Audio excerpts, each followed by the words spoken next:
Cheska POV. Heto na naman ako, in Danica's words, broken and shattered. Balik na naman ako sa mga gabing walang tulog at sa una na basang-basa ng mga luha. Simula nang malaman kong may nangyari kina Floyd at Felicity sa gabi ng despedida ni Arabella. Habang sabay pa siyang humihingi ng tawad sa akin, parang may nabasag sa loob ko. Wala na akong lakas. Wala para sa trabaho, wala para sa sarili ko, wala kahit para sa mga kaibigan ko. Ang nagpatuloy lang na bahagi ng buhay ko ay ang pagiging ina kay Liam. Walang kinalaman ng anak ko sa estado ng puso ko at lalong hindi siya dapat madamay sa bagyo ng damdamin ko. Sa mga panahong ito, siya lang ang naging lakas ko. Gaya ng dati, marahil ay hindi na tamang sumugal pa dahil lagi lang akong talunan. Isa pa, hindi naman ako pwedeng hindi pumasok. Kailangan kong bagong trabaho ko't gaya ni Richard. Wala ring kinalaman ng mga tao sa opisina. Sa kung ano man ang pinagdadaanan ko. This one is on Floyd for being an asshole and for me for trusting so much. Maaga pa lang nasa desk na ako. Kunwaring normal lang ang takbo ng buhay ko habang nakikipagkwentuhan kina Boss Glenn at Isla. As usual, hyper na hyper si Isla. Boss, magugustuhan ng asawa mo yung bar ng kapatid ko. Promise. Masiglang sabi niya habang ipinapakita ang IG ng club ni Leo sa phone niya. Parang magiging favorite spot niya na yan. Natatawang sagot ni Glenn Santos. Bigla naman dumating si Danica, humahangos at malikot ang mga mata habang hinahanap kami. Halatang may importanteng balita siyang dala. Nang makita niya kami, agad siyang lumapit. Sorry to interrupt, Sir Glenn. Pero, pwede ko bang hiramin itong dalawang to sandali? Tanong niya habang nakatingin sa amin. Sige lang, Danica. Pinipilit pa nga nila ako na dalhin ng asawa ko sa bar ng kapatid ni Isla. Itong mga kaibigan mo talaga. Mabuti nga't nang makatakas ako sa kanila. Sagot ng boss namin habang tumatawa. O dapat lang, sabi mo nga, may hilig sumayaw ang asawa mo, hindi ba? Ang saya sa lugar na yon, sabat ni Danica. May kasamang ngiti. Sabihan mo lang ako, boss, dagdag ni Isla. Kung date lang ninyong dalawa, ako nang bahala. Magpapakuha ko ng romantic table sa mezzanine. Pero kung grupo kayo, malapit kayo sa dance floor dapat. Okay, tatanungin ko siya. Thanks, Isla. Sagot niya naman bago tumalikod. Paalis na siya pero kumakanta na naman. Yan na naman siya. May playlist sa utak. Bulong ni Danica. Nagtawanan kami ni Isla. On repeat, sabay naming sagot. Okay, makinig kayo sa akin. Kaya ako nandito from Mount Olympus. Mahinang sabi ni Danica, biglang sameryoso. May planong mga gago. Narinig ko si Jaime kanina habang nasa phone siya. Pinaplano nilang abangan tayo sa labas during lunch. Para kunwari magkasalubong tayo sa parehong restaurant. What? Gulat na gulat si Isla. Sabi ni Jaime, dun sila tatawid sa kabila para hindi ko raw sila makita. Pag-upo raw natin, saka sila lalapit para hindi tayo makapalag. Kasi nga public place. Hindi natin pwedeng ibato sa kanilang harassment card kapag maraming tao. Paliwanag ni Danica. Mabilis pa sa bulong. Parang hindi na nagtatrabahong mga yon. Naghahanap na lang ng lusot para makalapit ng hindi na aresto.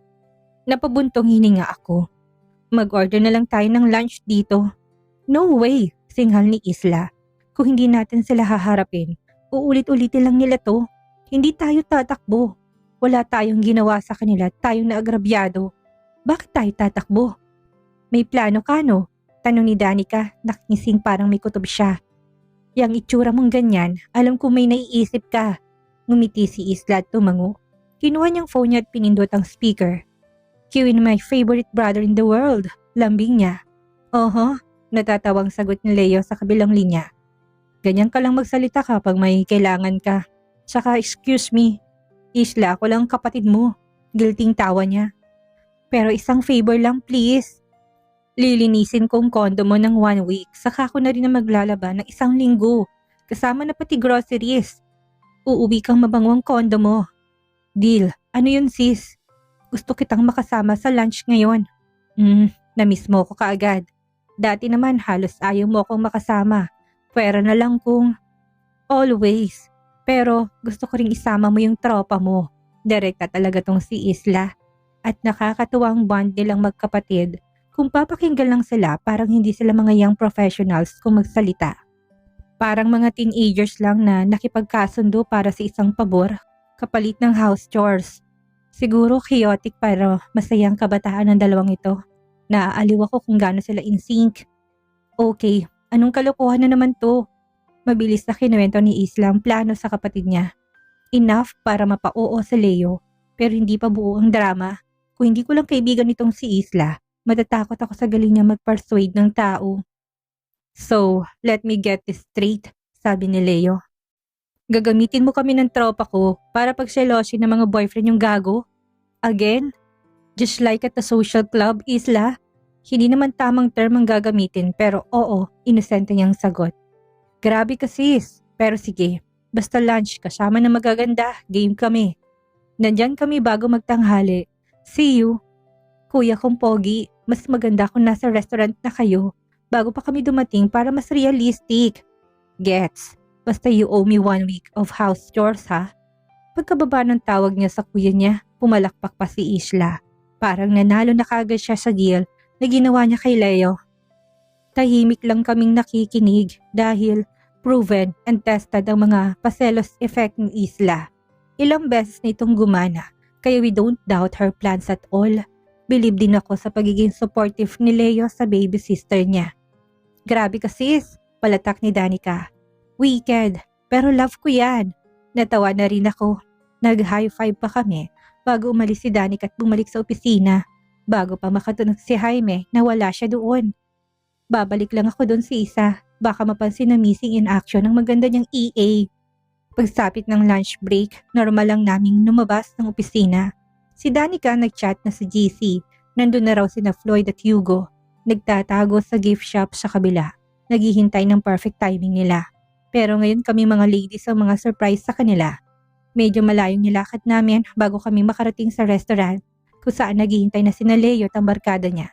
Ayon sa plano. Agad namin silang napansin. Mga gwapo, charismatic at parang lagi may dalang sariling spotlight. Nang makita nila kami, agad silang tumayot ngumiti. Mga miss, kayo na yata ang pinakamagagandang babaeng nakita ko. Oo, lahat kayo. Bati ni Roman sa amin. Hinalikan niya kaming lahat sa pisngi. Umupo kami at nag-order ng pagkain. Masarap silang kasama. Magaan ang usapan at puno ng tawanan. Nasa kalagitnaan kami ng kwento ni Leo tungkol sa isang super sablay niyang date nang biglang sumeryoso si Leo. Ang mga mata niya'y nagniningning sa kapilyuhan. Dumikit siya sa akin at bumulong, may mapang-akit ng ngiti. Huwag kang lilingon, Miss Beautiful, pero dumating na yung 3 siraulo na bumasag sa mga puso ninyo. Tama nga. Napansin na rin ni Roman ang mga bagong dating kaya kagad siyang pumesto malapit kay Danica, habang si Lucius naman ay kay Isla. Pagkatapos, tinaasan pa ni Leo ang boses niya ng konti, eksaktong kasabay na paglapit ng mga lalaking unggoy. So mga ladies, kailan niyo ba kami bibigyan ng chance sa tunay na date? Cause this doesn't count. Babalik pa kayo sa trabaho after. Never. And you guys really should stop trying. Bilang sabat ng pamilyar na malalim at talatang inis na boses sa likod ko. Spokesperson ka ba namin? Singhal ni Danica sa malamig na tono. Ako ang boyfriend ni Francesca at kaibigan ng boyfriend mo, Danica. Alam ba niya tong pa-lunch date mo ngayon? Mariing tanong ni Floyd. Gentleman, sabat ni Roman, mahinahon pero matatag. Let's be civil, okay? Kumain lang tayo ng maayos. Waiter, magdagdag ka ng ilang upuan, please. Maya-maya lang, extended ng table namin. Pero si Leo at ang tropa niya, alam mo may mission sila. Pakiramdam ko'y nakausap na sila ni Leo. Ang mission nila'y hadlangan ng kahit na anong usapan sa pagitan namin at ng 3. Sina Leo at Chip, sinimulan na kagad ang kwentuhan tungkol sa business. Habang sina Roman at Lucius, todo charm sa amin. Francesca, sabi ng kapatid ko, may anak ka. Gusto ko sana siyang makilala minsan. Sabi ni Leo sa malambing na tono. Hindi mo ni tatanong pero magaling ako sa mga bata. Excuse me, sabat agad ni Floyd. Hindi mo siya pwedeng lapitan. Bata yun, hindi parte ng laro mo para lang mapalapit kay Francesca. Huwag mong subukan.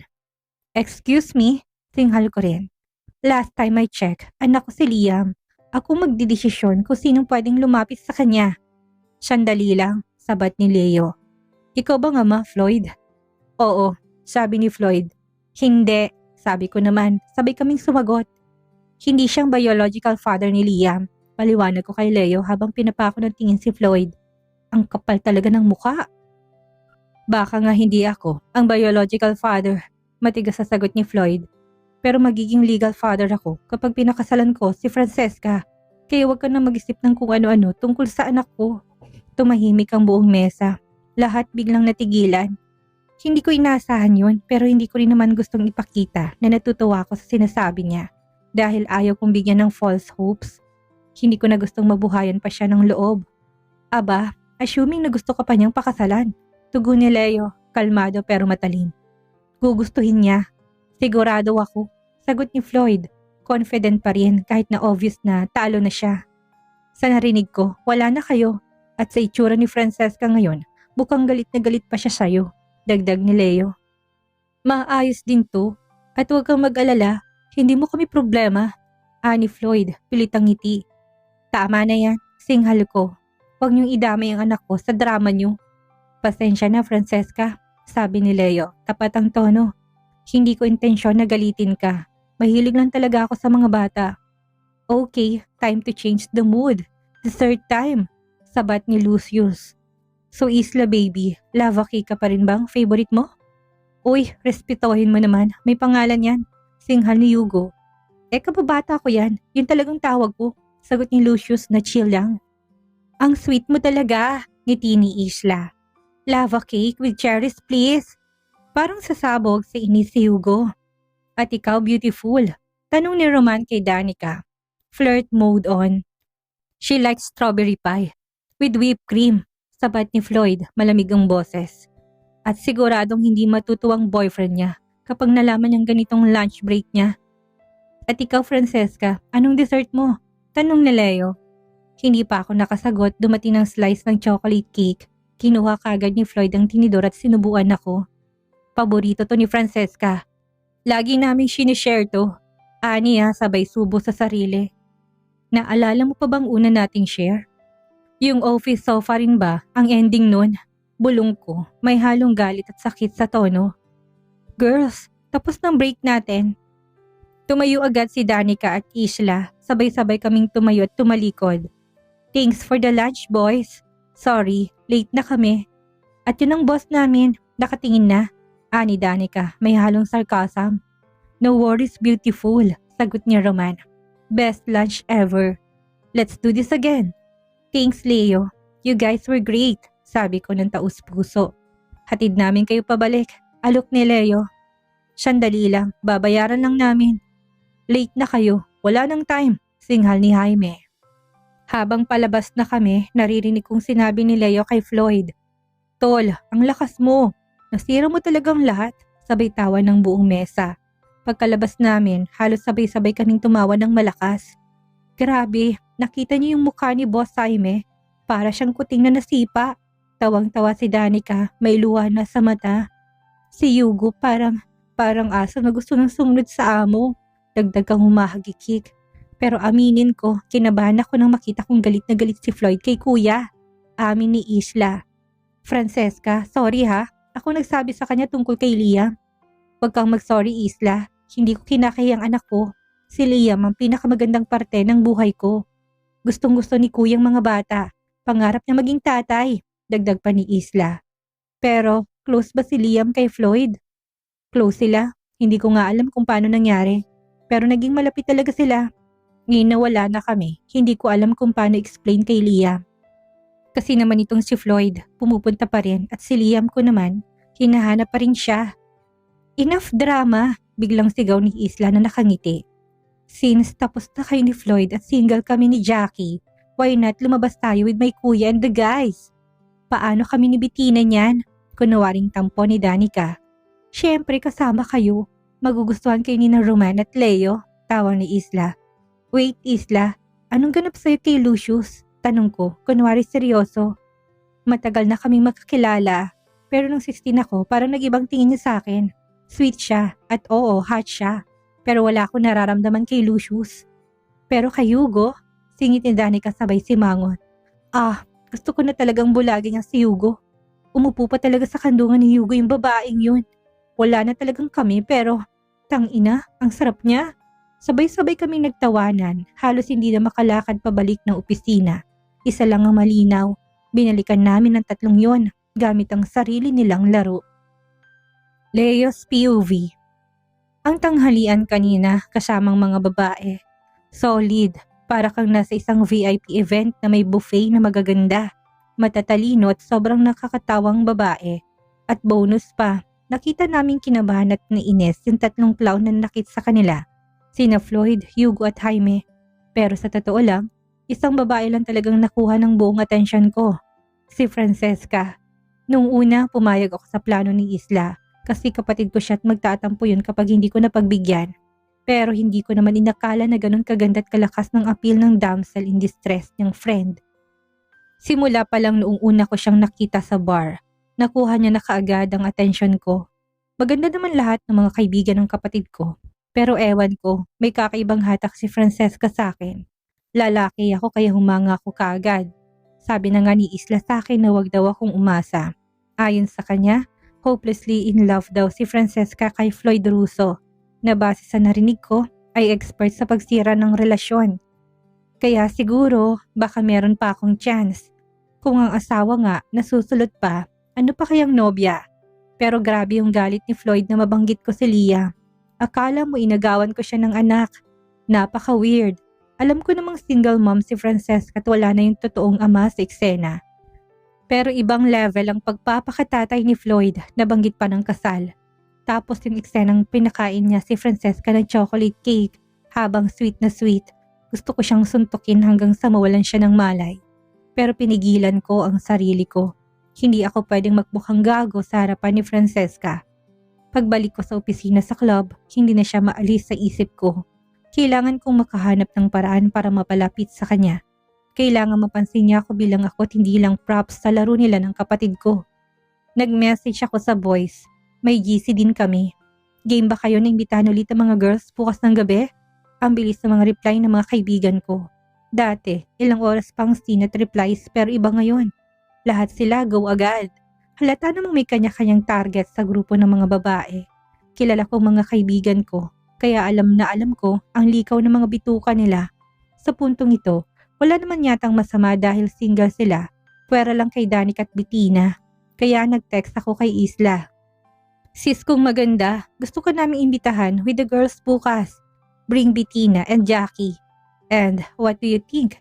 Agad-agad ang reply niya. Anong plano niyo? Ay, hindi ko pa pala napag-isipan. Knowing Isla, gusto niyang nakahanda ang lahat. Ayaw niya yung hindi pinag-iisipan, kaya kinausap ko kagad ng mga boys. Si Lino may naisip kaagad. Siguradong magugustuhan daw ng mga babaeng idea niya. Dinner sa club, tapos karaoke with a live band after. Game? 15 minutes later, bumalik ang reply ni Isla. Go! Sasabay ako sa'yo, hindi na ako magde-drive. Yung girls, kita na lang tayo doon. 8, magpa-reserve ka na. Puno yan kapag Friday. Pwede namang sunduin, alok ko. Hindi na, kita na lang doon. Flat niyang sagot. Fine, excited na rin naman ako makita si Francesca ulit. Ako na nagpa-reserve sa karaoke. Si Lino naman sa restaurant. Walang kasong gastos sa amin dahil lahat naman kami may pera. Ang gusto lang namin ay maging masayang mga girls kasama kami. Pangatlong beses ng pagkikita na namin ito pero itong unang beses na kami na talagang makakadate nila. At hindi lang kami props. Tapos nag-video call na kami ng tropa. Boys, set ng plano, may reservation na. Kita tayo ng 8 p.m. Sabi ko sabay cheer ng lahat sa screen. Teka, dagdag ko. Chip, si Bettina ba talaga yung target mo?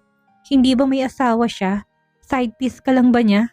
Aba, hindi sagot niya kaagad. Hindi ko trip yan, pero open ako sa sharing. Alam niya yan. Saka ano? Kayo lang may date niyan? Kawawa lang ako sa sulok. Hindi pwede. Si Chip talaga ay may sariling mundo. Gusto raw niya yung thrill ng sharing. Kasi mas intense daw. Mas satisfying para sa babae at para sa kanya. Gusto niya yata ng gulo. Isang konsepto na hindi ko maunawaan kahit kailan. Pero hindi ko rin pwedeng questionin. Try niyo minsan. Next level ang thrill. Promise. Tawa niya. Hindi ko kaya yan, sabi ko. Seloso ako bro, alam mo yan. Ako nga, kung sabihin ni Danica na gusto niya kaming dalawa, ni pretty boy boyfriend niya sabay sa kama, Hindi ako aayaw. Opportunity na yun eh. Sabat ni Roman sabay tawa, nagkatawanan kaming lahat. Grabe, mukha kang alpha male. Pero handang i-boss ng babae? Tukso ni Lucius. Pare, wala nang mas hot pa sa babaeng alam ang gusto niya, sagot ni Roman. Parang may dreamy effect pang tono. Sa tingin ko, ini-imagine niya ng eksena nila sa ulo. Unbelievable. Hindi pa nga pumapayag ang mga yun na lumabas tayo. Fetish na kaagad ang pinag-uusapan natin, sabat ko. Umiling na lang ako dahil sa takbo ng usapan. Nga pala, Lucius, reminder lang ha, ang kapatid ko, sweet, innocent, traditional. Huwag mo siyang guluhin. Alam ko kung anong trip mo. Consider this as a friendly warning bago ko basagin ang mukha mo. Teka lang, Leo, ngiti ni Lucius. May pakyut pa. Naniniwala ka pa bang inosente si Isla? At this age and day, your little sister is a grown woman, now confident, hot and in full command of her sexuality. You can't tell her who to bed now. Tawanan ulit ang tropa. Hay nako, baby sister ko pa rin siya. Kaya mag-behave kayo, babala ko. Nag-usap pa kami ng konting-konting banter. Konting plano, magkaiba kami ng trip, ng style. Pero yun ang dahilan kung bakit sawak kami bilang barkada. Mabait naman ang mga kaibigan ko at maasahan ko sila na mag-behave. Ngayon ang problema na lang, ang paghihintay. Dahil ang totoo, wala na mas mahirap pa kaysa maghintay na makita ulit si Francesca.